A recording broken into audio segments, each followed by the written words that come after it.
ఈ రెండో పునరుద్ధాన దినాన కూడి వచ్చిన మీ అందరికీ ప్రభు నామములో వందనాలు చెల్లిస్తున్నారు. అందరికీ వందనాలు.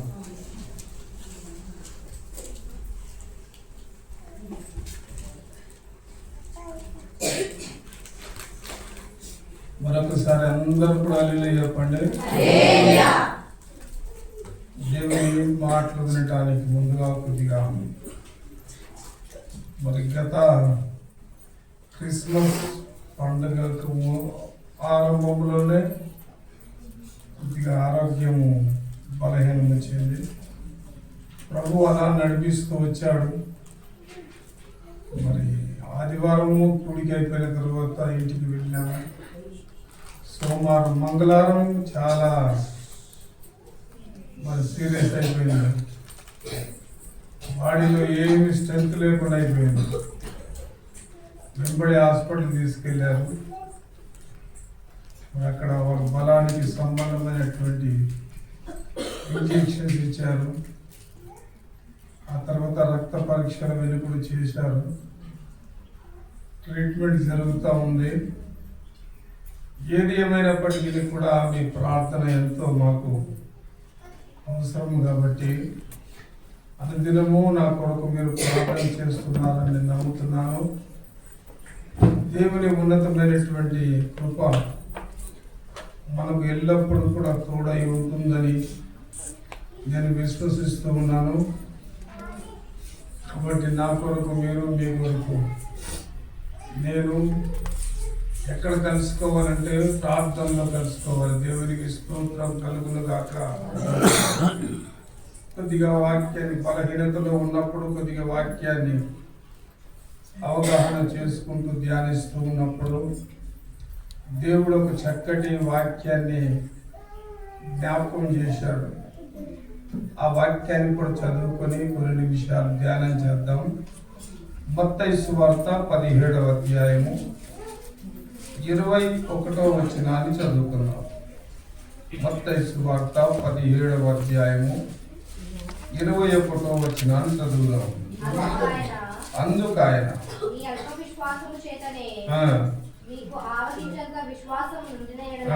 ఈ కొండలు చూసి ఇక్కడ నుండి అక్కడికి పోమనగానే 17:21 నాన్న, మీకు అసాధ్యమైనది ఏది నుండదని నిశ్చయముగా మీతో చెప్పుచున్నానని వారితో చెప్పాను. ఈ మాటను మనం ధ్యానించినప్పుడు ఒక అద్భుతమైనటువంటి మాట జ్ఞాపకం చేస్తున్నాను. ఇప్పుడు మీరు ఒక పని చేయాలి. ఏం చేయాలంటే మీ పక్క వారితో చెప్పు, నీకు అసాధ్యమైనది ఏది లేదు. దేవునికి సమస్తం సాధ్యము. కానీ ఇక్కడ దేవుడు అంటున్నాడు తన బిడ్డలకు అసాధ్యమైనటువంటిది ఏది లేదు. వాస్తవానికి ఈ మాట ఎంతో ఉన్నతమైనటువంటి మాట, మనకు ఆశ్చర్యాన్ని కలిగించేటటువంటి మాట. చాలా జాగ్రత్తగా గమనించండి అమ్మా, వినరా. వాక్యం వినేటప్పుడు ఏం మాట్లాడద్దు, వాక్యం మీద మనసు పెట్టండి. నీకు అసాధ్యమైనది. మనం ఎలాంటి వారము? నీటి బుడగ లాంటి వారు, ఆవిరి వంటి వారము అని దేవుని యొక్క వాక్యం మనకు తెలియజేస్తుంది. ఇలాంటి సందర్భాలలో నీకు అసాధ్యమైనది ఏది లేదు అని ప్రభు మనల్ని జ్ఞాపకం చేస్తున్నాడు. ఆ రోజులలో శిశువులతో చెప్పినటువంటి మాట ఈ రోజు నీతో నాతో చెప్తున్నాడు. ఏమని చెప్తున్నాడో మరి చదవమ్మా. మీకు అసాధ్యమైనది ఏది లేదని నిశ్చయముగా మీతో చెప్పుచున్నానని వారితో చెప్పాను. చెప్పినటువంటి వారు ఎవరంటే యూదా గోత్రపు సింహం. ఎవరు మనం ఆరాధిస్తున్న దేవుడు? యూదా గోత్రపు సింహము. ఒక మాట జ్ఞాపకం చేసుకుందాం. ఇప్పుడు ఒక టీచర్ గారు ఉన్నారు.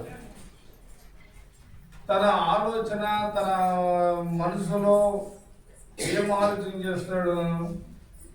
నేను టీచర్ని కనుక నా తర్వాత నా పిల్లలు కూడా ఏం కావాలా? టీచర్లు కావాలి. కొన్ని ఒక లాయర్ ఉందంటే లాయర్ ఏమనుకుంటుందంటే నా పిల్లలు కూడా లాయర్ కావాలి. ఒక పాస్టర్ ఉన్నాడంటే నా పిల్లలు కూడా ఏం కావాలా? పాస్టర్ కావాలి. అదే ప్రకారంగా మనం ఆలోచన చేస్తే పరలోకపు తండ్రి ఒక ఉన్నతమైనటువంటి వాడు. ఆయన ఎప్పుడు కూడా తన బిడ్డల పట్ల ఉన్నతమైనటువంటి ఆలోచన ప్రణాళిక కలిగిన వాడు. ఎప్పుడు కూడా నా బిడ్డలు భూలోకంలో వారికి అసాధ్యమైనది ఏది కూడా ఉండకూడదు. వారిది ఏది చేసినా వారు ఏ కార్యాన్ని తలపెట్టినా, వారు ఏ మార్గంలో వెళ్ళినా, వారి జీవితాలలో సఫలమయ్యే కార్యాలే కానీ అపజయాలు వారికి ఎదురవ్వకూడదు అనేటటువంటి ఉద్దేశంతో ప్రభు ఈ మాట మనకు జ్ఞాపకం చేస్తూ ఉన్నాడు. ఇక్కడ చూడండి, మొదటి అధ్యాయంలో 3వ వాక్యాన్ని మనం చదివినట్లయితే చాలా చక్కని మాట చెప్పాడు. అతడు నీటి కాలువ ఎవరు నాటబడిన వాడై ఆకు వాడక తన చెట్టు వలె ఉండును. చూడండి, అతడు చేయునదంతయో. ఎవరు చేయనంతయో? దేవుని బిడ్డలు చేయనదంతా ఇప్పుడు దేవుడు ఏం చేస్తున్నాడట? గత సంవత్సరములో నీ జీవితంలో ఏం చేసినా ఒకవేళ ఆ పని కాలేదనుకున్నా, ఈ సంవత్సరంలో దేవుడు ఏం చేస్తాడంటే నువ్వు విశ్వసిస్తే, నువ్వు నమ్మితే ఆ కార్యాన్ని సఫలపరిచేటటువంటి దేవుడు. అందుకే ఫిలిప్పీలకు రాసిన పత్రిక 4:13 ఒక చక్కని మాట అన్నాడు. ఏమన్నాడు? నన్ను బలపరచువాని యందే నేను సమస్తమును చేయగలను.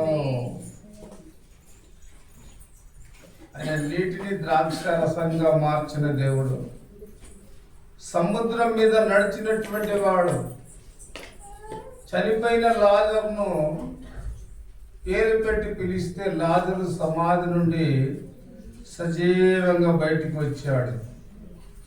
మరణము యేసుని బంధించలేకపోయింది. ఆయన పునరుద్ధానుడు.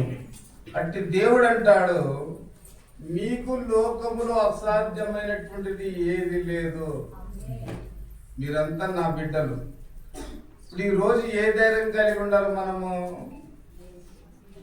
మీరు గమనించండి, మీరు ఆలోచన చేయండి. ఈ రోజున ఈడ కూర్చొని మీకు వాక్యం చెప్పే శక్తి లేదు. లేచి టాయిలెట్కి పోవడానికి కూడా ఓపిక లేదు నాకు. అంత భయంకరమైనటువంటి బలహీనత. ఉదయాన్నే 8 గంటలకు లేచి మనసులో ప్రార్థన చేసుకున్నాను, ప్రభువా ఈ రోజు పునరుద్ధాన దినము, అపవాది ఈ జయం కలగొద్దు, నీవు జయం పొందాలా, నీ నామం గణపరచబడాలా అని మనసులో ప్రార్థన చేసుకుంటే దేవుడు నడిపించాడు. దేవునికి స్తోత్రం కలుగును గాక. చెప్పండి గట్టిగా హల్లెలూయా. ఇక్కడ చాలా జాగ్రత్తగా మనం గమనించినట్లయితే దేవుడు మనకిచ్చినటువంటి ఈ వాగ్దానం నెరవేరాలంటే, లేక ఎవరి జీవితంలో ఇది నెరవేరుతుంది అని మనం ఆలోచిస్తే చక్కగా ఒక 4 విషయాలను మనం జ్ఞాపకం చేసుకుందాం. నీవు మనసులో ఒకటి మాత్రం ఆలోచన పెట్టుకోవాలి, ఈ లోకములో నాకు అసాధ్యమైనటువంటిది ఏది లేదు. నా తండ్రి చెప్పాడు. నిజమే, గుండెను తీసి గుండె పెడుతున్నారు, కిడ్నీలు తీసి కిడ్నీలు పెడుతున్నారు, శరీర అవయాలను తీసి అవయాలను మార్పిడి చేసి మనిషిని బ్రతికిస్తున్నారు. అసాధ్యమైనటువంటి కార్యాలన్నీ కూడా సాధ్యముగా దేవుడు మలుస్తూ ఉన్నాడు. దేవునికి స్తోత్రం కలుగును గాక. ఈ చెప్పబడినటువంటి వాగ్దానము మన జీవితంలో నెరవేర్చబడాలి అంటే మనం ఏమి చేయాలి? దేవునికి స్తోత్రం చెప్పండి గట్టిగా. మార్క్స్ వార్త 9వ అధ్యాయము 29వ వచనాన్ని మనం చదువుకుందాం. మార్క్స్ వార్త 9:29. అందుకు ఆయన ప్రార్థన వలనే గాని మరి దేని వలనైనను ఈ విధమైనది వదిలిపోవుట అసాధ్యము. దేవునికి స్తోత్రం చెప్పండి. ఈ లోకములో ఏదైనా నీ జీవితంలో నీకు అసాధ్యమైనటువంటిదిగా ఉండే కార్యాలన్నీ కూడా అవి లోపరచబడి జయ జీవితము కలిగి నువ్వు జీవించాలంటే నువ్వు ఏమి కలిగి ఉండాలా? శిశువులకు చెప్తున్నాడు. శిశువులంతా కూడా యేసు ప్రభుని అడిగాడు, అయ్యా మేమంతా ప్రార్థన చేశాము, అతనిలో ఉండే అపవిత్ర ఆత్మ తొలగిపోలేదు, నువ్వు ప్రార్థన చేస్తే తొలగిపోయింది, ఏంటి ఇందులో ఉండే ఆశ్చర్యం అని అడిగాడు. వారంతా అడిగినప్పుడు ఆయన అన్నాడు, అయ్యా ఏమీ లేదు, ఇదంతా కార్యాలు జరగాలంటే మీరు ఒక పని చేయాలి. ఏం పని చేయాలా? ఉపవాసం ఉండి ప్రార్థన చేయాలి. దేవునికి స్తోత్రం చెప్పండి. నీకు అసాధ్యమైనది ఏది లేదు అన్న వాగ్దానము నీ కుటుంబంలో నీ వ్యక్తిగత జీవితంలో నెరవేర్చబడాలి అంటే ఒక ఇల్లు కట్టాలా, ఒక వ్యాపారం చేయాలా, లేదా ఒక ఉద్యోగము చేయాలా, ఏది నీ జీవితంలో నువ్వు కోరుకుంటావో దానిని చెయ్యాలి అని అంటే 100,000 మంది ఉద్యోగము కొరకు అప్లికేషన్ పెట్టుకుంటే ఆ 1000 మందిని పక్కకు పెట్టి 99 మందిని పక్కకు పెట్టి నీకు ఆ ఉద్యోగం వస్తుంది. దేవుడు ఏం చేస్తాడు? ఆ కార్యము సఫలపరుస్తాడు. ఎందుకు సఫలపరుస్తాడంటే నువ్వు ఏం చేస్తున్నావు అంటే ఉపవాస ప్రార్థన చేస్తూ ఉన్నావు. ABC అని 3 మాటలు చూడండి, చెప్తాను. ఎలియాజర్ ఉపవాసం చేశాడు. ఎందుకు చేశాడు ఉపవాసము? ఆదికాండము 24వ అధ్యాయము 33వ వాక్యము. భోజనం పెట్టించను గాని, గట్టిగా చదవా. అతనికి భోజనము పెట్టించను గాని, అతనికి భోజనము పెట్టించను గాని అతడు నేను వచ్చిన పని చెప్పక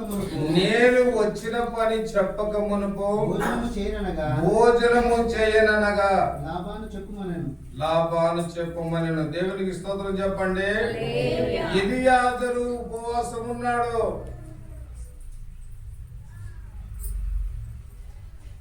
ఇస్సాకు పిల్లని చూడటానికి వెళ్ళాడు, పెళ్లి చూపులకు వెళ్ళాడు. ఈయన మార్గంలో ప్రార్థన చేసుకుంటున్నాడు, అయ్యా నేను వెళ్ళే కార్యము నెరవేరే అంత వరకు కూడా ఇదేం చేయను, భోజనము చేయను. ఎప్పటిదాకా చేయను? అమ్మా మీరు ఆడుతారా పిల్లలతో? జాగ్రత్త కూర్చి వినండి. ఏమంటున్నాడు ఇక్కడ? ఎలియాజర్ ఏమంటున్నాడు? మీరు వింటున్నారమ్మా? వాక్యం వింటున్నారమ్మా? ఏమంటున్నాడు మరి? కార్యము జరిగేంత వరకు, నేను వెళ్ళు కార్యము జరిగేంత వరకు కూడా అంటే ఏం చేయని అంటున్నాడు. ఇతను ఏమై ఉన్నాడు? ఉపవాసం ఉన్నాడు. ఎప్పటిదాకా ఉపవాసం ఉన్నాడు? కార్యము జరిగేంత వరకు కూడా ఉపవాసముగా ఉన్నాడు. ఈ ప్రకారంగా ఇతడు పెళ్లి చూపులకు వెళ్ళి రిబకాను వెంట పెట్టుకుని వచ్చేంత వరకు కూడా ఎలా ఉన్నాడంటే ఉపవాసం ఉన్నాడు. కార్యము జరిగిన తర్వాత భోంచేశాడు. దేవునికి స్తోత్రం చెప్పండి గట్టిగా. అదే ప్రకారంగా మన దైనందినటువంటి విశ్వాస జీవితంలో నీకు జరగని కార్యము, నీకు అసాధ్యమైనటువంటి కార్యము సాధ్యముగా మార్చబడాలి అని అంటే ఉపవాసం ఉండి కన్నీరు కార్చి దేవుని సన్నిధానములో ప్రాలాపించి ఆయన సన్నిధానములో బ్రతిమలాడుకొని గోజాడుకొని నువ్వు ఆయన సన్నిధిలో కానీ ఉండగలిగితే నీ కార్యాన్ని దేవుడు సఫలపరుస్తాడు. దేవునికి స్తోత్రం చెప్పండి. ఇప్పుడు CAB BB మొదటి సమూయేలు గ్రంథము 1వ అధ్యాయము 8వ వచనము నుండి 10 వచనాల వరకు చదువుదాం. ఆమె పెనిమిటి అయిన ఎల్కానా అన్నా, నువ్వు ఎందుకు ఏడ్చుచున్నావు? నీ భోజనము మానుట ఎలా? నీకు మనోవిచారం ఎందుకు కలిగినది? 10 మంది కుమారుల కంటే నేను విశేషమైన వాడను కానా అని ఆమెతో చెప్పుచు వారు షిలోహులో అన్నపానములు పుచ్చుకొనిన తర్వాత అన్నా లేచి యాజకుడైన ఏలీ మందిర స్తంభము దగ్గరనున్న ఆసనము మీద కూర్చుని ఉండగా దుఃఖాక్రాంతురాలై వచ్చి యెహోవా సన్నిధిని ప్రార్థన చేయుచుండును. దేవునికి స్తోత్రం చెప్పండి గట్టిగా. అన్న ఉపవాసం ఉండి దేవుని సన్నిధిలో ప్రార్థన చేస్తా ఉంది. ఎందుకొరకు అన్న ఉపవాసం ఉండి ప్రార్థన చేస్తుందంటే, ఆమెకు అనేక దినములుగా అనేక సంవత్సరాలుగా సంతానం లేదు. దేవునికి స్తోత్రం చెప్పండి గట్టిగా. ఎప్పుడైతే ఆమె సంతానం లేదని బాధపడుతూ దేవుని సన్నిధానంలో ఉపవాసం ఉండి ప్రార్థన చేసిందో, దేవుడు ఆమె ప్రార్థన ఆలకించి చక్కటి కుమారుని ఇచ్చాడు. దేవునికి స్తోత్రం చెప్పండి. గమనించండి, మూయబడ్డటువంటి నీ గర్భము తెరవబడి దేవుని యొక్క ఆశ్చర్య కార్యము నీ జీవితములలో జరగాలి అని అంటే, నీవు మనుషులమై ఆధారపడి మనుషులను నమ్ముకుంటే నీకు కార్యము జరగదు. సమస్తాన్ని జరిగించే దేవుని యొక్క సన్నిధానములో నువ్వు ఉపవాసం ఉండి కన్నీటి కార్చి ప్రార్థన చేస్తే ఒక అన్నావలే దేవుడు నీ గర్భద్వారాన్ని తెరుస్తాడు. దేవునికి స్తోత్రం కలుగును గాక. ఈమె ఎలా ఉన్నదంటే ఉపవాస ప్రార్థన చేసింది. ఏం ప్రార్థన చేసిందమ్మా? ఉపవాస ప్రార్థన చేసింది. ఇప్పుడు 3వదిగా చూద్దాము. రెండో దినవృత్తాంతాల గ్రంథము 20వ అధ్యాయము 3వ వచనము 27వ వచనము. అందుకు యెహోషాపాతు భయపడి యెహోవా యొద్ద విచారించుటకు మనసు నిలుపుకొని యూదా అంతటా ఉపవాస దినమును ప్రకటించెను. ఇప్పుడు 27వ వచనం. ఇలాగున యెహోవా వారి శత్రువుల మీద వారికి జయమును అనుగ్రహించిన. దేవునికి స్తోత్రం చెప్పండి. ఎప్పుడైతే యెహోషాపాతు ఉపవాసం ఉండి దేవుని సన్నిధానంలో కన్నీరు కార్చి ప్రార్థన చేశాడో, ఆశ్చర్యకరంగా శత్రువుల మీద దేవుడు వారికి జయాన్ని ఇచ్చాడు. నీ జీవితంలో అపవాది అనబడినటువంటి శత్రువు నీకు ఎదురవుతున్నాడా? అడుగడుగును నిన్ను శోధిస్తూ ఉన్నాడా? నీకు నెమ్మది లేదా? సమాధానము లేదా? దైవ సన్నిధిలో మోకరించి ఉపవాసం ఉండి కన్నీరు కారిస్తే నువ్వు తలపట్టిన ప్రతి కార్యములో నీకు దేవుడు ఏం చేస్తాడంటే ఆయన జయాన్ని కలగజేస్తాడు. దేవునికి స్తోత్రం చెప్పండి. అయ్యా, ఇంతకాలము నా జీవితంలో నాకు జయము లేదు, నాకు అన్ని అపజయాలి, అంతా నా జీవితంలో దుఃఖమే అని ఒకవేళ నీ జీవితంలో నువ్వు బాధపడుతున్నావేమో, దేవుడు నీతోనే మధ్యాహ్నం మాట్లాడుతున్నాడు. దేవుడు నీతోనే సూటిగా మాట్లాడుతూ ఉన్నాడు. నిన్ను దర్శిస్తూ ఉన్నాడు. నిన్ను పేరు పెట్టి ఆయన పిలుస్తూ ఉన్నాడు. నువ్వు కృంగిపోవద్దు, నువ్వు అధైర్యపడొద్దు. ఇదిగో నీ ఉపవాసం నుండి ప్రార్థన చేయి. నీ జీవితంలో నేను అన్ని కూడా జయకరమైనటువంటి కార్యాలను నేను చేస్తాను. దేవునికి స్తోత్రం చెప్పండి. ఈ వాగ్దానము మన జీవితంలో నెరవేర్చబడాలంటే మొట్టమొదటిగా మనం ఇప్పుడు ఏం చేయాలా? ఉపవాస ప్రార్థన చేయాలి. రెండో విషయాన్ని జ్ఞాపకం చేసుకుందాం. మత్తయి సువార్త 17వ అధ్యాయము 21వ వచనాన్ని చదువుదాం. మత్తయి సువార్త 17వ అధ్యాయము 21వ వచనాన్ని చదువుదాం.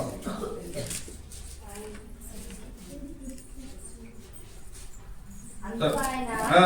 "నీ అల్ప విశ్వాసము చేతనే ఆ. నీకు ఆవగించంత విశ్వాసము మీకు ఆవగింజంత విశ్వాసము ఉండిన ఎడల ఈ కొండను చూచి ఇక్కడ నుండి అక్కడికి పోమనగానే ఆ. అది పోవును." ఇక్కడ చాలా జాగ్రత్తగా గమనిస్తాం. ఈ వాగ్దానము మన జీవితంలో నెరవేర్చబడాలంటే రెండో విషయం ఏమిటంటే మనకు విశ్వాసం ఉండాలి. అబ్రహాము విశ్వాసమును బట్టి ఆయన ఏమయ్యాడు? నీతిమంతుడుగా తీర్చబడ్డాడు. మనకేముండాలా? మన కుటుంబంలో కార్యాలు జరగాలంటే విశ్వాసం ఉండాలి. విశ్వాసాన్ని ఎప్పుడు కూడా మనం కోల్పోవద్దు. మనము విద్యాభ్యాసంలో ఉన్నా, ఉద్యోగంలో ఉన్నా, వ్యాపారంలో ఉన్నా మన విశ్వాసము దినదినము కూడా అభివృద్ధి చెందుతూ రావాలి. దినదినము కూడా మనం అత్యధికముగా దేవుని ప్రేమించే బిడ్డలుగా మారాలి. గమనించండి, చాలా జాగ్రత్తగా ఒక విషయాన్ని మీకు జ్ఞాపకం చేస్తారు. ఒక యవ్వనస్తురాలు అమ్మాయి నా దగ్గరకు వచ్చింది, ప్రార్థన చేసుకోవడానికి వచ్చింది. చెప్పింది, ఒక మాట చెప్పింది, అమ్మా పాస్టర్ గారు, నేను పలానా రోజు నేను ఇట్లా ఢిల్లీకి వెళ్తున్నాను. నేను ఒక అబ్బాయిని ప్రేమించాను, ఆ అబ్బాయికి ఉద్యోగం వచ్చింది. ఆ తర్వాత అబ్బాయి నన్ను రమ్మన్నాడు, నేను వెళ్తూ ఉన్నానని చెప్పింది. నేను ఆ అమ్మాయికి ఏం చెప్పానంటే, అమ్మా నువ్వు ఒకవేళ వెళ్తే నీ జీవితం పాడవుతుంది, నీకు మేలు జరగదమ్మా, నువ్వు వెళ్ళొద్దని చెప్పాను. ఆమె వెళ్ళింది, అక్కడ గెస్ట్ హౌస్లో ఉన్నది.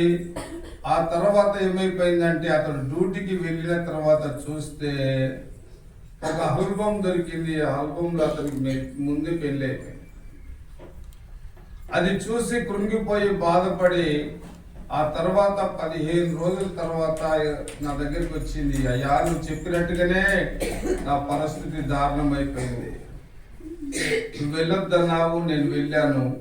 నా స్థితిగతి అంతా కూడా పరిస్థితి ఇదైపోయింది అయ్యా, నేను బ్రతికి లాభం లేదని కన్నీరు కార్చి బాధపడ్డది. ఆమె కొరకు ప్రార్థన చేశా. ఆ తర్వాత ఆమె అక్కడ నుండి వెళ్ళిపోయిందంటే ఈ రోజుకు నాకు అండబడ్డా. ఎందుకు ఈ మాట అమ్మకు నేను తెలియజేశాను అని అంటే విశ్వాసంతో చెప్పాను. అమ్మా, ఇది జరుగుతుంది కాబట్టి నువ్వు వెళ్ళకూడదు.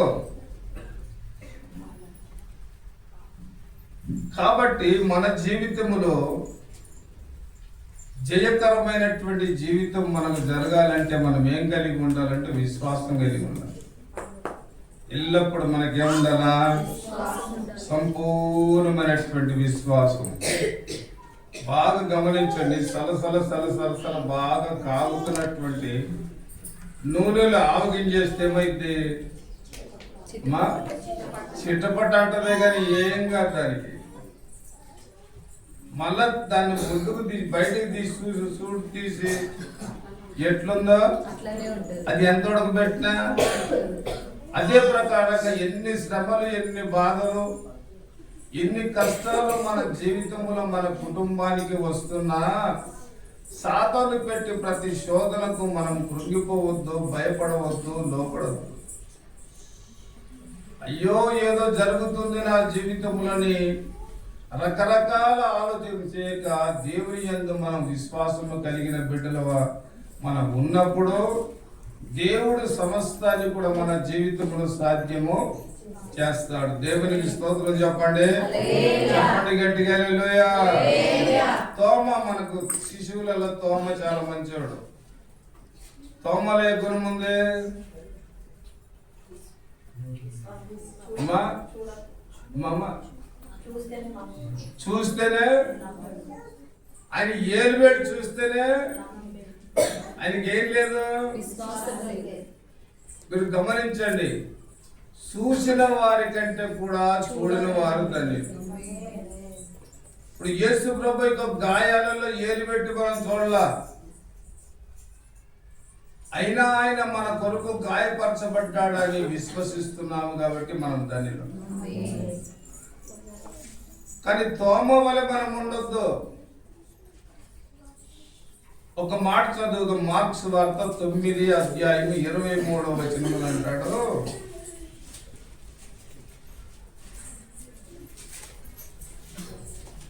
మార్క్స్ వార్త 9:23. చూసారా, నమ్ముట నీ వలనైతే సమస్తము సాధ్యము. నమ్ము, నువ్వు విశ్వసించు. ఈ సంవత్సరములో నేను ఇల్లు కడతాను. నువ్వు నమ్ము, ఈ సంవత్సరంలో ఒక స్థలం కొంటాను. నువ్వు నమ్ము, ఈ సంవత్సరంలో ఒక వ్యాపారాన్ని నేను చేస్తాను. నమ్ముట నీ వలనైతే దాన్ని జరిగించే వానికి సమస్తము సాధ్యము. కేవలం నేను ఏం చేయమంటున్నాడు? కేవలం లైన్ లో నిలబడతా చాలు. నువ్వు ఏ లైన్ లో? విశ్వాసము అనేటటువంటి లైన్ లో నిలబడితే చాలు. మిగిలిన కార్యాలన్నీ కూడా ఆయన చేస్తారు. ఈ సంవత్సరం ఫస్ట్ ర్యాంక్ వస్తాను, నేను రాసిన పరీక్షలో తప్పనిసరిగా నేను పాస్ అవుతానని నువ్వు నమ్ము. దేవుడు నీ నమ్మిక చొప్పున నీ కార్యాన్ని ఆయన ఏం చేస్తాడు? ఆదికాండము 18:14 అబ్రహాము శారాల గురించి చెప్తున్నటువంటి మాట. యెహోవాకు అసాధ్యమైనది ఏది లేదు. మీదటికి ఈ కాలమున నిర్ణయ కాలమందు నీ యొద్దకు తిరిగి వచ్చేదను. అప్పుడు శారాకు కుమారుడు కలుగును. దేవునికి స్తోత్రం చెప్పండి. మృతతుల్యమైనటువంటి దేహము, స్త్రీ ధర్మము ఉడికిపోయింది. అందరూ అన్నారు ముసలామైపోయింది, ఏమో కొడుకు పుడతాడా? మన దేవుడు ఎలాంటి వాడు? ఆశ్చర్యమైనటువంటి కార్యాలు చేయగలిగినటువంటి వాడు. దేవునికి స్తోత్రం చెప్పండి గట్టిగా. ఉన్నది లేనట్టుగా, లేనిది ఉన్నట్లుగా చేయగలిగిన దేవుడు. ఆయనకు అసాధ్యమైనటువంటిది ఈ లోకంలో ఏమీ లేదు. ఆయన చెప్పిన మాట ప్రకారంగానే ఆ సంవత్సరములో చాలా గర్భం ధరించింది. దేవునికి స్తోత్రం చెప్పండి. అదే ప్రకారంగా కుమారుని కన్నది. ఆమెను చూసిన ప్రజలందరూ ఇప్పుడు ఏం చేశారట? నవ్వుకున్నారు. ఇస్సాకు అనే మాటకు అర్థం ఏమిటి? నవ్వు. కాబట్టి నా ప్రియమైనటువంటి దేవుని సంగమా, దేవుడు మనకి ఇచ్చినటువంటి వాగ్దానము నెరవేర్చబడాలంటే రెండోదిగా ఏం కలిగి ఉండాలి? నువ్వు విశ్వాసము కలిగి ఉండాలి. మూడో విషయాన్ని జ్ఞాపకం చేసుకుందాం. మార్క్స్ వార్త 14:36 చదువుదాం.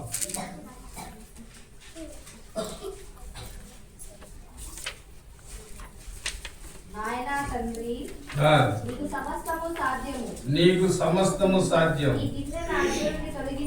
నీ గిన్నె నా యొద్ద నుండి తొలగించుము.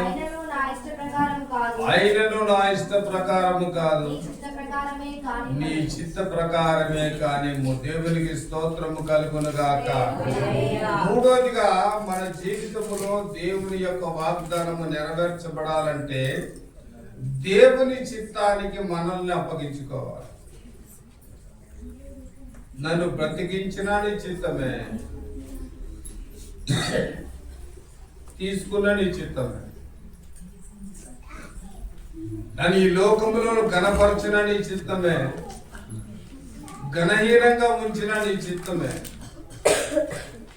ఏది చేసినా నీ చిత్తమే ప్రభువా. నీ స్వరూపమందు నన్ను చేసుకున్నావు, నీ బిడ్డగా నన్ను అంగీకరించావు. నా జీవితంలో నువ్వు ఏం చేసినా అది నీ చిత్తమే అని దేవుని చిత్తానికి మనల్ని మనం ఏం చేసుకోవాలంట? అప్పగించు. నేనెందుకు అప్పగించుకుంటా?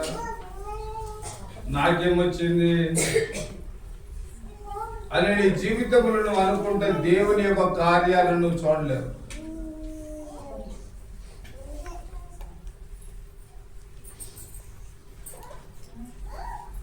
దేవుని కార్యాలను మనం చూడాలంటే దావీదు తన జీవితంలో తన చిత్తాన్ని సమస్తాన్ని కూడా దేవునికి అప్పగించుకున్నాడు. దానియేలు తన జీవితంలో తన చిత్తాన్ని అంతా కూడా దేవునికి అప్పగించుకున్నాడు. వారి జీవితంలో గొప్ప కార్యాలు వారు చేస్తూ వచ్చారు. దేవునికి స్తోత్రం చెప్పండి, చెప్పండి గట్టిగా హల్లెలూయా. చూడండి ఒక మాట, యోహాను సువార్త 4వ అధ్యాయము 34వ వచనాన్ని చదువుదాం.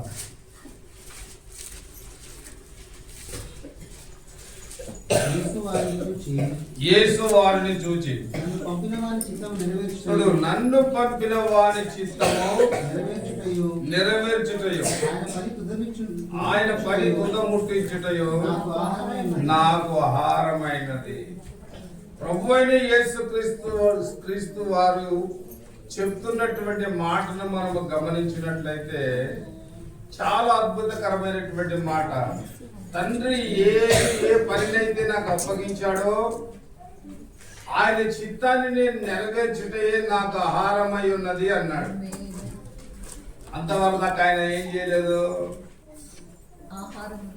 తండ్రి చిత్తానికి అప్పగించుకున్నాడు. ఈ రోజున మన జీవితాల్లో మనం గమనించాలి, మన స్థితిగతులను బట్టి దేవా మా జీవితంలో నీవే నీ చిత్తం ప్రకారం మమ్మల్ని నడిపించు. ఎన్నటికీ నా వలన నీకు అవమానము కలగొద్దు, ఎన్నటికీ నా వలన నీకు ఘనత రావాలి కానీ అవమానము కలగొద్దు. ఆ స్థితిలో నడిపించు ప్రభు అని మనల్ని మనం ఏం చేయాలి? దేవునికి అప్పగించుకోవాలి. అలా అప్పగించుకున్నట్లు దేవుడు మనకి ఇచ్చినటువంటి వాగ్దానం మన పట్ల దేవుడు నెరవేరుస్తాడు. 4వ విషయాన్ని జ్ఞాపకం చేసుకుందాం. యెషయా గ్రంథము 57వ అధ్యాయము 10వ వచనాన్ని చదువుదాం.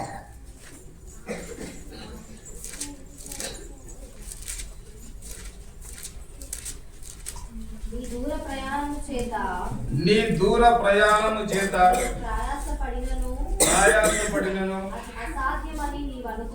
అది అసాధ్యమని నీవు అనుకోనలేదు. చాలమా, బలము తెచ్చుకునే నీవు బలము తెచ్చుకుంటేవి కనుక నీవు సొమ్మస్యలు లేదు. దేవునికి స్తోత్రం చెప్పండి. 4వదిగా మనం ఏం తెచ్చుకోవాలంటే బలం తెచ్చుకోవాలి. నాకు ఒకటి ఆశ్చర్యం ఏమిటంటే దేవుని సన్నిధానానికి రావడానికి ఎప్పుడు కూడా మనం ఏం కలిగి ఉండాలంటే వేగిరి పడి రావాలి. మీరు ఇంత ఆలస్యంగా దేవుని సన్నిధికి వస్తున్నారంటే నాకు ఆశ్చర్యం అనిపిస్తుంది. ఒక్కటి మాత్రం గుర్తుపెట్టుకోండి, నువ్వు దేవుని సన్నిధికి ఏ సమయానికి వస్తున్నావు, ఏ ఆలోచనతో వస్తున్నావు, ఏది కావాలని నువ్వు కోరుకుంటున్నావో సమస్తము దేవుడు ఆయన రాసి పెట్టుకుంటాడు. ఇప్పుడు ఒక ఉద్యోగం చేస్తా ఉన్న ఆలస్యంగా వెళ్తావా? 7 గంటలకు ఉద్యోగంలో డ్యూటీలో ఉండాలా, 8 గంటలకు పోతావా అంటే ఇక్కడ ఎవరు అడగరా?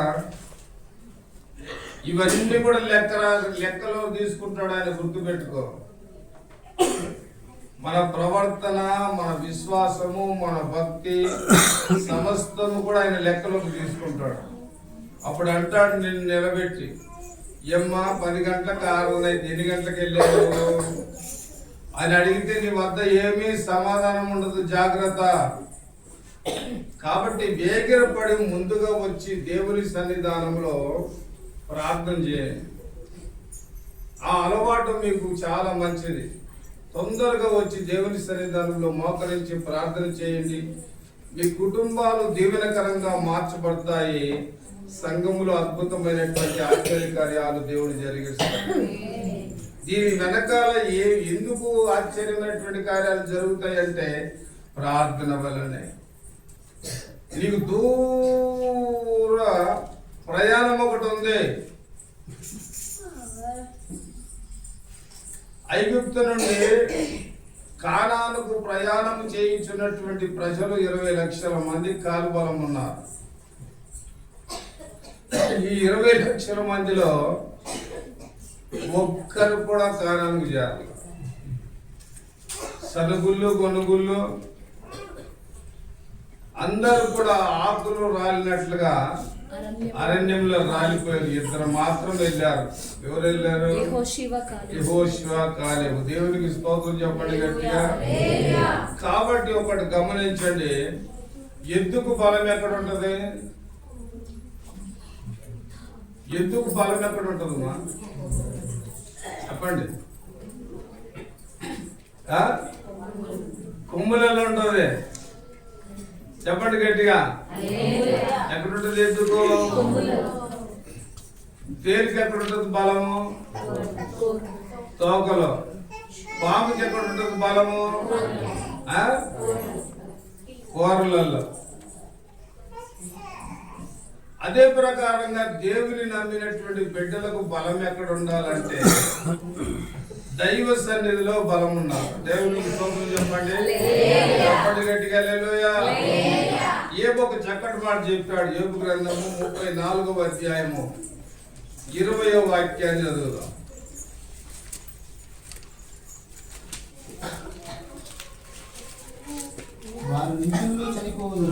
వారు నిమిషంలో చనిపోదురు.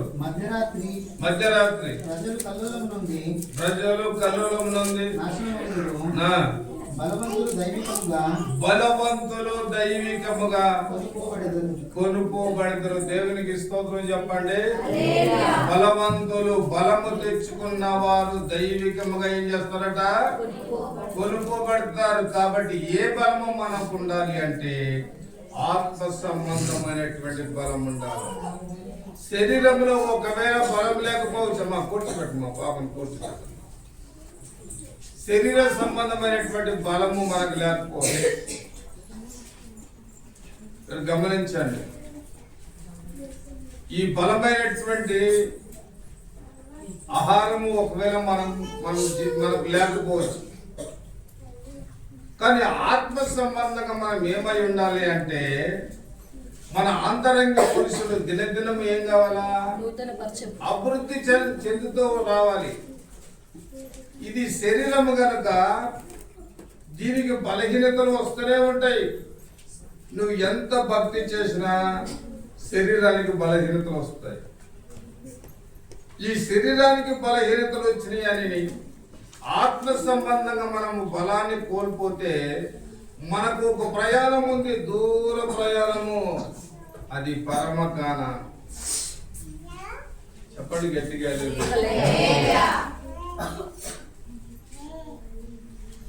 న్యాయాధిపతుల యెషయా గ్రంథము 40వ అధ్యాయము 29వ వాక్యాన్ని ఏం చేస్తాడంటమ్మా? సొమ్మసిల్లు వారికి బలమిచ్చువాడు ఆయనే. ఆయనే. ఇప్పుడు 31వ వచనం చదువునానా?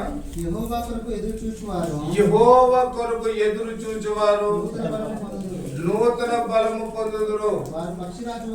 వారి పక్షిరాజు వలె రెక్కలు చాపి పైకి ఎగురుదురు. దేవునికి స్తోత్రం చెప్పండి. యెహోవా కొరకు ఎల్లప్పుడూ కూడా మనం ఏం చేయాలా? ఎదురు చూడాలి. ఏం పొందుకుంటాము?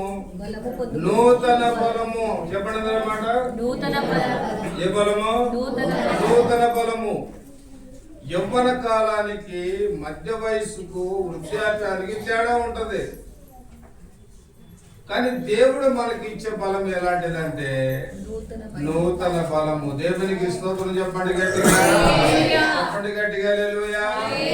న్యాయాధిపతుల గ్రంథము 6వ అధ్యాయము 14వ వాక్యం.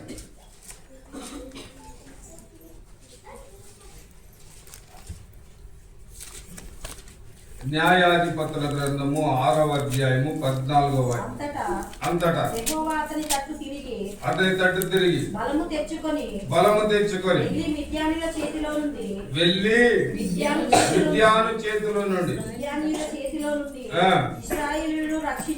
ఇశ్రాయేలును రక్షించమని ఎవరు తట్టున్నాడు? గిద్యోను తట్టున్నాడు. గిద్యోనా, ఈయన భయపడి గానుగ చాటుకు వెళ్ళిపోయి గోధుమలు దుల్లగొట్టుకుంటున్నాడు. దేవుడు చూశాడు, అరే బలం తెచ్చుకోరా పిచ్చోడా, నువ్వు వారిని జయించే బలం నీలో ఉందని చెప్పి హెచ్చరించినప్పుడు ఆ బలము తెచ్చుకొని గిద్యోను ఏం చేశాడంటే శత్రువుల చేతి నుండి తన ప్రజలను రక్షించుకున్నాడు. దేవునికి స్తోత్రం చెప్పండి. కాబట్టి దేవుని యొక్క బిడ్డలమైనటువంటి మనము, మన బంధువులు శత్రువుల చేతిలో ఉన్నారు, రక్షణ లేకుండా మన యొక్క రక్త సంబంధికులు ఉన్నారు, మన స్నేహితులు ఉన్నారు, ఎంతో మంది అపవాది యొక్క చేతులు బందీగా ఉన్నారు. వాళ్ళంతా కూడా విడుదల పొంది వారందరూ కూడా సాతాను కట్ల నుండి తెంపబడి వారు దేవుని మందిరానికి రావాలంటే నువ్వు ఏం కలిగి ఉండాలంటే ఆత్మ సంబంధమైనటువంటి బలం కలిగి ఉండాలి. ఆ బలము లేకపోతే మన జీవితంలో మనం ఏమి కూడా చేయలేము. దానియేలు గ్రంథము 11వ అధ్యాయము 32వ వాక్యాన్ని చదువుదాం. అందుకతడు ఇచ్చకపు మాటలు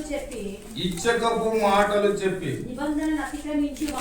నిబంధనను అతిక్రమించి వారిని వశపరచుకొను. అయితే తమ దేవుని ఎరుగువారు బలము కలిగి గొప్ప కార్యాలు చేయను. దేవునికి స్తోత్రం చెప్పండి. ఎవరైతే యేసును ఎరిగిన వారిగా ఉన్నారో వారు భూలోకములో బలమైన కార్యాలు చేస్తారు. నీ నీరసం అంతా పోవాలి, నీ బలహీనత అంతా పోవాలా, నీ తలంపులు మారాలా, నీ ఆశ దేవుడు నెరవేర్చాలి. దేవునికి స్తోత్రం చెప్పండి. ఏం తెచ్చుకోవాలి? మనము బలం తెచ్చుకోవాలి. కాస్త గమనించండి. జ్వరం వచ్చింది అనుకో, బాగా నెత్తురొచ్చి జ్వరం వచ్చింది అనుకో, ఆ రోజు ప్రార్థనకు రా. ఏమైందమ్మా? జ్వరం వచ్చిందా? ఎందుకు రాలేదు? జ్వరం వచ్చినా నువ్వు దేవుని మందిరానికి రావాలా. నువ్వేం తెచ్చుకోవాలా? బలం తెచ్చుకోవాలా. నువ్వు నన్నేం చేస్తావు? నువ్వు నీ వల్ల ఏం కాదు. నేను నా తండ్రి దగ్గరికి వెళ్తాను, నువ్వు నన్నేం చేయలేవు. శరీరాన్ని గద్దించి ఆత్మ ద్వారా శరీరాన్ని మనం ఏం చేయాలంట? గద్దించాలి. ఎప్పుడు శరీరము చెప్పినట్లుగా మనం వినొద్దు, ఆత్మ చెప్పినట్టు వినాలి. శరీరం అంటది ఇవాళ ఆదివారం రోజు ఏదైనా పిక్నిక్ పోదామా, పార్క్ పోదామా అంటది. లేదని ఎవరు లేనప్పుడు సినిమా చూద్దామా అంటది. అప్పుడు నువ్వేమనాలా? ఏమనాలి నువ్వు? సరేలే ఆయనకి చూద్దాం, ఇవాళ మంచిదే కదా, ఆయనకి చూద్దామని అంటావా?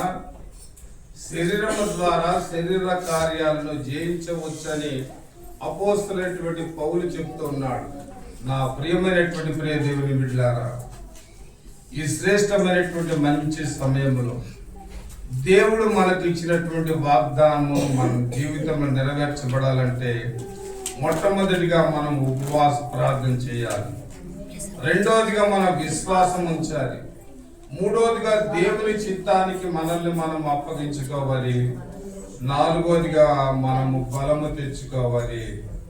ఈ 4 రకాల కార్యాలు మన జీవితంలో ఎప్పుడైతే మనము కలిగి ఉంటామో మీకు అసాధ్యమైనది ఏది నుండదని నిశ్చయముగా మీతో చెప్పుచున్నాను అని వారితో చెప్పిన వాగ్దానము మన జీవితంలో నెరవేర్చబడుతుంది.